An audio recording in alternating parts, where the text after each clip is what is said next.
I just got today my destination Thailand visa for 5 years to Thailand. And in this video, I'm going to show you every step that you need in order to get yours as well.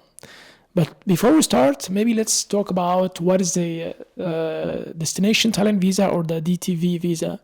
It's basically a 5 years visa for the digital nomad and remote workers. It's for 5 years. Every time you visit, you get like 180 days. The main requirement for this visa is, first of all, employment contract or an employment confirmation. And then you need to show a proof of your bank account of 500,000 Thai baht. It's almost equivalent to 13,000 euros. And the last part is proof of your current address or current residence. There are actually two ways to apply for the visa, whether through the embassy directly or through the e-visa website. I'm actually in Berlin, Germany, and we are only able to apply through the Thai e-visa website. When you go through the Thai e-visa website, you can basically sign up for a new account, just add your information, and then you can start a new visa application.